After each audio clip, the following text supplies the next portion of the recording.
तो संतों की महिमा जब सुनते थे तो हमने नीम करोली बाबा की कथाएं सुनी, उनके विषय में सुना, साक्षात हनुमान जी के अवतार, और बड़े बड़े देश के विदेश के जो बड़ी बड़ी हस्तियां हैं वो बाबा जी से आशीर्वाद लेके जाती थीं। और जिसके नीम करोली बाबा को राम भक्ति से, अच्छा, बाबा जी भी यही संदेश दिया करते थे। उनकी एक वाणी भी टेप रिकॉर्डर में आज भी वो राम राम राम राम राम।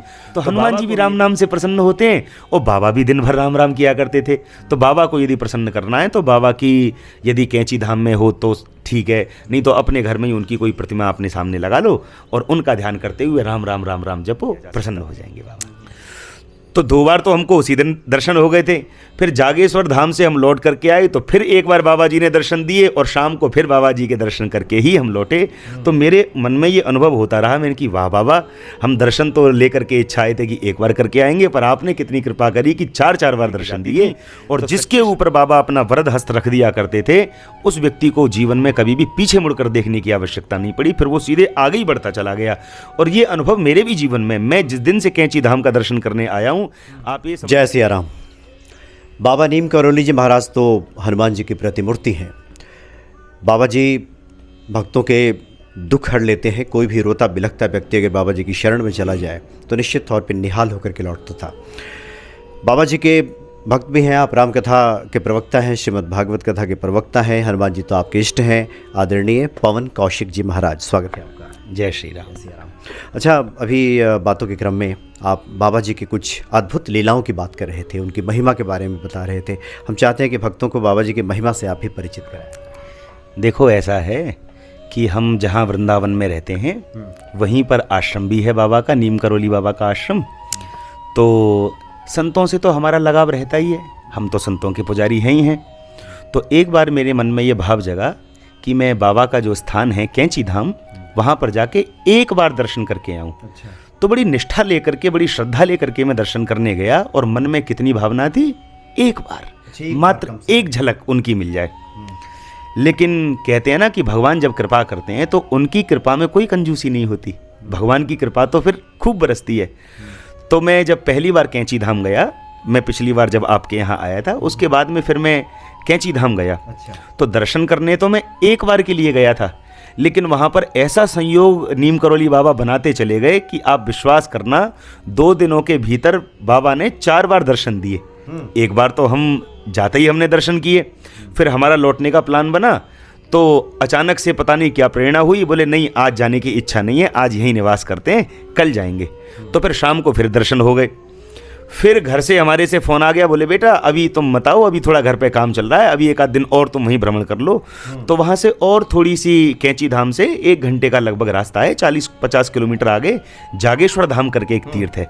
जिस प्रकार शंकर जी के अधिकांश जो मंदिर हैं वो पर्वतों के ऊपर हैं, पर जागेश्वर धाम जो है वो पर्वत श्रृंखलाओं में ऐसे घूमते हुए नीचे जा करके अद्भुत मनोहारी स्थान है। अच्छा। जी, वहाँ जाकर ऐसा प्रतीत होता है जैसे साक्षात सतयुग आ गया क्या। बिल्कुल शांत वातावरण और ऐसी वहाँ की वाइब्रेशन कि जिनको शब्दों में वर्णन नहीं किया जा सकता। तो 2 बार तो हमको उसी दिन दर्शन हो गए थे। फिर जागेश्वर धाम से हम लौट करके आए तो फिर एक बार बाबा जी ने दर्शन दिए और शाम को फिर बाबा जी के दर्शन करके ही हम लौटे। तो मेरे मन में ये अनुभव होता रहा, मैंने कि वाह बाबा, हम दर्शन तो लेकर के इच्छाए थे कि एक बार करके आएंगे, पर आपने कितनी कृपा करी कि 4-4 बार दर्शन दिए। तो सच्ची श्रद्धा लेकर के यदि कोई बाबा की शरण में जाए तो जितनी कृपा की वो आशा मन में लेकर के जाता है उससे कहीं ज़्यादा कृपा बाबा कर देते हैं, इसमें कोई संशय नहीं है। आप कब परिचित हुए बाबा जी की महिमा से? सत्संग से। अच्छा। जब हम इस कथा लाइन में आए तो संतों की महिमा जब सुनते थे तो हमने नीम करोली बाबा की कथाएं सुनी, उनके विषय में सुना, साक्षात हनुमान जी के अवतार, और बड़े बड़े देश के विदेश के जो बड़ी बड़ी हस्तियां हैं वो बाबा जी से आशीर्वाद लेके जाती थीं। और जिसके ऊपर बाबा अपना वरद हस्त रख दिया करते थे उस व्यक्ति को जीवन में कभी भी पीछे मुड़कर देखने की आवश्यकता नहीं पड़ी, फिर वो सीधे आगे ही बढ़ता चला गया। और ये अनुभव मेरे भी जीवन में, मैं जिस दिन से कैंची धाम का दर्शन करने आया हूँ, आप ये समझ लीजिए मुझे कथाओं से समय नहीं मिलता है। मैं पहले भी कथाएं हुआ करती थी, पर महीने में 1 हो गई, 2 हो गई, पर जब से बाबा जी का दर्शन करके आए हैं ऐसी कृपा बाबा बरसाते हैं कि अब कथाओं से हमें समय ही नहीं मिल पाता है, खूब कथाएं चलती हैं। और यही तो हम तो भैया चाहते ही हैं, भगवान की कथा हमको करने को मिलती रहे, हमारी वाणी पवित्र होती रहे, जिह्वा पवित्र होती रहे। तो इसमें कोई संशय नहीं है। एक बार मैं ज़रूर सारे दर्शकों को कहूँगा कि ज़रूर बाबा के पास में जाएं और सच्ची श्रद्धा लेकर के उनका दर्शन करें। आप कुछ मांगें अथवा नहीं मांगें, वो सब आपके मन की भावना को जान लेते हैं और बिना मांगे ही आपके सारे मनोरथ पूरे कर देते हैं। मतलब निहाल कर देते हैं बाबा। जी जी जी, बिल्कुल बिल्कुल, बिल्कुल। अच्छा, एक और प्रश्न भक्तों की तरफ से आता है कि बाबा जी को हम प्रसन्न कैसे करें? नीम करौली बाबा को राम भक्ति से। अच्छा। बाबा जी भी यही संदेश दिया करते थे। उनकी एक वाणी भी टेप रिकॉर्डर में आज भी वो राम राम राम राम राम। तो बाबा को भी यदि देखो, ऐसा माना जाता है कि नीम करौली बाबा भी हनुमान जी के ही अंशावतार है, मतलब वो भी कहीं ना कहीं प्रतिमूर्ति है। जी जी जी जी।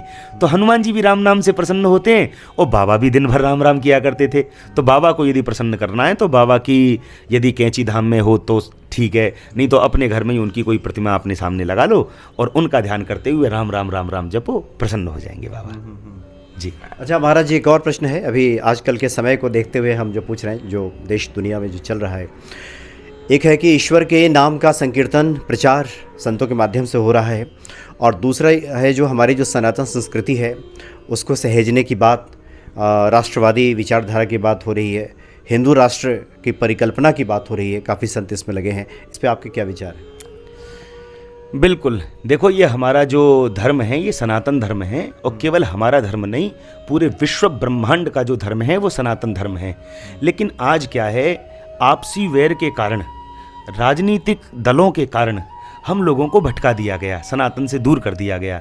तो क्योंकि भगवान की कृपा से भैया आज फिर दोबारा सनातन की लहर चली है, फिर दोबारा सनातन की बाढ़ आई है, तो संतों को, और दूसरा ये जो आप लोगों का मीडिया का साधन है, इस मीडिया के साधन के माध्यम से संतों की वाणी आज जन जन तक पहुंच पा रही है। पहले क्या होता था कि संतों की वाणी कुछ लोग ही सुन पाया करते थे, जो उनके सानिध्य में पहुंच गई वो संतों की वाणी सुन रहे हैं, बाकी लोगों को कैसे लाभ मिले। तो आज ये मीडिया का साधन बड़ा अच्छा साधन है। सोशल मीडिया भी आ गया। सोशल मीडिया के माध्यम से लोगों तक संतों की बातें पहुंच रही हैं, लोगों तक संतों का संदेश पहुंच रहा है। तो सारे संत, वो जो संस्कृति से हम भटक गए थे, अपनी संस्कृति से दूर हो गए थे, फिर दोबारा से संत जो हैं जगा रहे हैं, और हमको जगना चाहिए, हमको संतों की वाणी माननी चाहिए। तो आपकी ही परिकल्पना एक हिंदू राष्ट्र की जो हो रही है वही है? हिंदू राष्ट्र ही है, ये पूरा जो संसार है ये सारा ही हिंदू राष्ट्र है। ये तो आज हम लोग भटक गए, और होना चाहिए, निश्चित होना चाहिए। जो पहले था वही, ये कोई कर नहीं रहे, पहले भी हिंदू राष्ट्र ही था। ये तो बीच में जो गड़बड़ हुई उस गड़बड़ को सुधारने की बात की जा रही है कि भाई जो पहले हिंदू राष्ट्र था वो दोबारा से करो, जो गड़बड़, जो गलतियां हमसे हुई हैं उनको सुधार करके यथावत होना चाहिए। बहुत बहुत धन्यवाद आपका। जय सिया राम।